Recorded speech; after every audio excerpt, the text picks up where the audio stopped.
আজ আমার স্কুলের প্রথম দিন, কিন্তু স্কুলটা কেমন লাগছে। কেন যে মা আমাকে এই স্কুলটায় ভর্তি করতে গেল। আমার ক্লাসরুমটা কোথায়? ওই তো, ওইটা মনে হচ্ছে।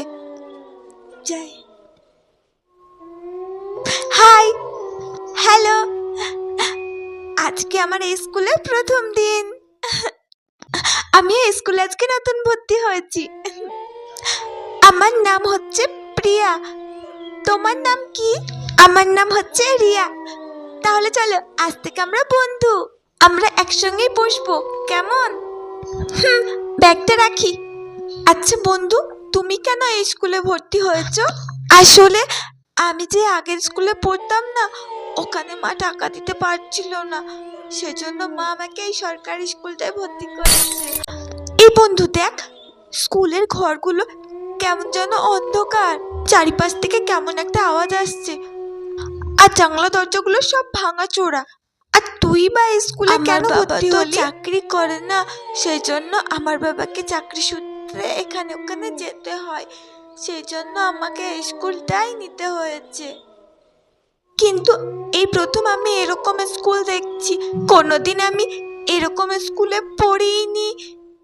কেমন অন্ধকার অন্ধকার লাগছে, আর রুমগুলো সত্যি একদম ভালো নয়। স্কুলটা কেমন যেন একটা ভয়ানক। কি জানি এখানকার টিচারগুলো কেমন হবে। এই স্কুলে তো 4-5 জন মোটে আছে হাতে গোনে, আর তো কাউকে দেখতে পাচ্ছি না। ওই তো ম্যাম চলে এসেছে। Good morning ma'am. Good morning ma'am. দেখি কে কে আজকে এই ক্লাসে নতুন। ম্যাম আমি নতুন, আমার নাম প্রিয়া। আমিও নতুন ভর্তি হয়েছি এই ক্লাসে, আমার নাম রিয়া। আচ্ছা, আজকে প্রথম দিন, তাই তোমরা ভেবো না যে তোমরা এই ম্যামের হাত থেকে ছাড়া পাবে। যে কিন্তু লেখাপড়া করবে না কিংবা বদমাইশি করবে, আমার কথা শুনবে না, আমি কিন্তু তাকে খুব বড় শাস্তি দিই। তাই চুপচাপ এখন থেকেই পড়া স্টার্ট করে দাও। ঠিক আছে ঠিক আছে দিদিমণি, আমরা পড়া করছি। ঠিক আছে ঠিক আছে দিদিমণি, আমরা সব পড়া করব, আমরা এক্ষুনি পড়া শুরু করছি। বাবা, দিদিমণিটা কি রাগী। ঠিক বলেছিস, আর দিদিমণিটা যেন কেমন ভাবে একটা তাকাচ্ছে। আজকের ক্লাস এখানেই শেষ। ক্লাসের বাইরে একদম বেরোবে না কেউ, চুপচাপ নিজের জায়গায় বসে থাকবে।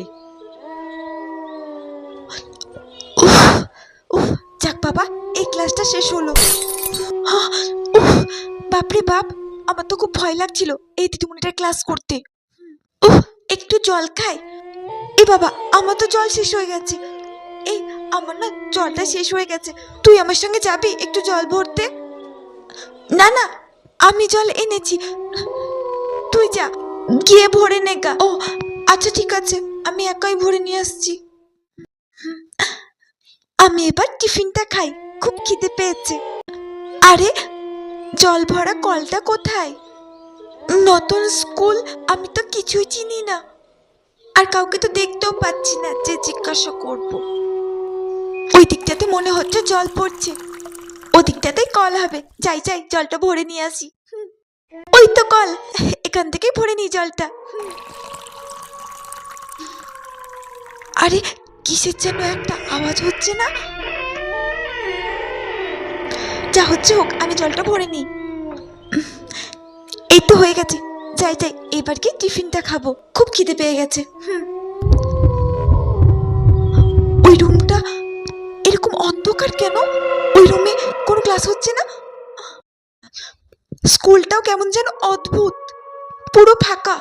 দিদিমণি তো মাত্র একজনকেই দেখলাম, আর ছাত্র বলতে গেলে ওই তো হাতে গোনা 3-4 জন। এত বড় স্কুলে ওই রুমে কেউ আছে নাকি?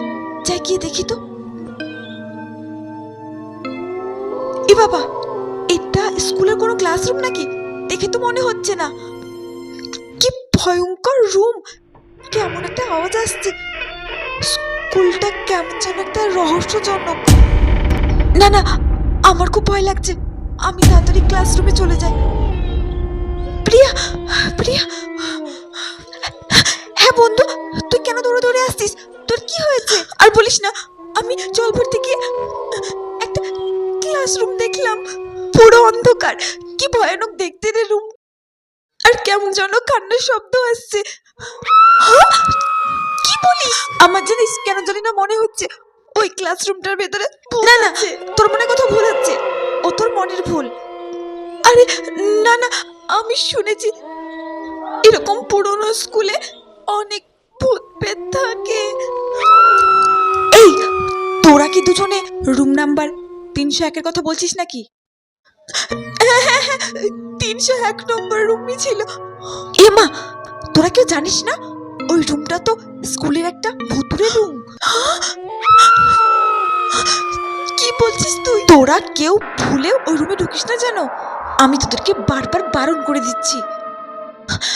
ওই রুমে কয়েক বছর আগে, পুজোর ছুটি হওয়ার ঠিক আগে, ওই রুমে একটা দিদিমণি হঠাৎ কাজ করতে করতে ঘুমিয়ে পড়েছিল। দারোয়ান কাকা ভেবেছে ওই রুমে কেউ নেই, তাই সে তালা লাগিয়ে চলে যায়। আর 1 মাস পর যখন ওই রুমটা খোলা হয়, তখন দিদিমণিটার লাশ পাওয়া যায় ওই রুম থেকে। আমার তো ভয়ে গায়ে কাটা দিচ্ছে। তাই কেউ কখনো ভুলে ওই রুমের ভিতর ঢুকবি না, বুঝেছিস? তুই ভুল করেছিস, আর কোনো দিনও ওই রুমের ভিতর ঢুকবি না, তাহলে কিন্তু তোর অবস্থা খুব খারাপ হবে। কথাটা মাথায় রাখিস তোরা। এই বন্ধু, আমি টয়লেটে গেলাম, ঠিক আছে? এ বাবা, আমি আবার কোথায় চলে আসলাম? এটাই তো কালকে সে 301 নম্বর রুম। ওই যে কালকে ওই বন্ধুটা বলেছিল না এই রুমের ভিতর নাকি ভূত আছে। এই রুমের ভিতর একবার ঢুকে দেখবো ভূত দেখতে পাই কিনা। আমার তো অনেক দিনের শখ ভূত দেখার। যাই যাই, চুপি চুপি দেখে পালিয়ে আসবো আবার। ভূত দিদিমণি, ভূত দিদিমণি, এখানে তো কোনো ভূতই নেই, থাকলে আমার ডাকে এতক্ষণ সাড়া দিত। ফালতু ফালতু মিথ্যে কথা বলেছে আমাদেরকে ভয় দেখানোর জন্য। রুমটা অনেক পুরনো, সেজন্য মনে হয় এরকম লাগছে। তাই হবে, যাই বাবা, ক্লাসরুমে যাই। এই রুমটাতে টিফিন পিরিয়ডে এসে টিফিন খাবো। পুরো ফাঁকাই আছে, কেউ নেই। যাই।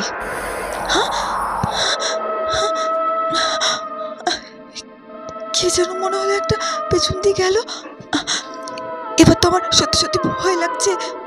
যাই যাই বাবা, এখান থেকে পালিয়ে যাই। তুমি কে? আমার সামনে পথ আটকে দাঁড়ালে। কে তুমি?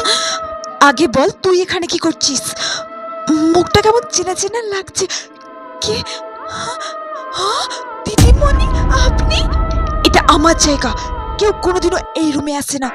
আর তোর এত বড় সাহস, তুই আমার রুমের ভিতরে ঢুকে আমাকেই ডাকছিস? এই দিদিমণিটা তো কালকে আমাদেরকে পড়াচ্ছিল, কি করে আবার ভূত হয়ে গেল? তার মানে এইটা কি ভূতুরে স্কুল? ভূতুরে দিদিমণি, ও মা গো, আমরা এখান থেকে কিভাবে পালাবো? আমার তো খুব ভয় লাগছে। এবারে তুই এখান থেকে পালাতে পারবি না। যা করে হোক আমাকে এখান থেকে পালাতে হবে। প্রিয়া, প্রিয়া, এরিয়া, কি হয়েছে কি হয়েছে? তুই এভাবে দৌড়চ্ছিস কেন? আমাদেরকে এখান থেকে তাড়াতাড়ি পালাতে হবে, যা করে হোক। আসলে ওই যে দিদিমণিটা কালকে আমাদের ক্লাস নিল না, উনি আসলে মানুষ নয়, উনি আসলে ভূত। তুই না, তোর সবসময় তো বাজে কথা। ভূত কোথা থেকে আসবে এই স্কুলে? আর এটা ভূতুরে স্কুল। তোরা কোথাও আমাদেরকে পালাতে এক্ষুনি পারবি এখান থেকে না। আমি পালাতে হবে। আসছি। চল তাড়াতাড়ি। হরি বাবা, তাই নাকি? তাহলে এখান থেকে পালা। কেমন একটা শব্দ আসছে, আমার তো ভয় লাগছে। চল পালা। এই স্কুলটা আমার, এখানে সব আমার অনুমতিতে হয়। আর আমার অনুমতিতে তোরা এই দুজনে স্কুলে ভর্তি হয়েছিস। এই মায়া জালের মধ্যে আমাদেরকে ছেড়ে দিন দিদিমণি, আমাদেরকে ছেড়ে দিন।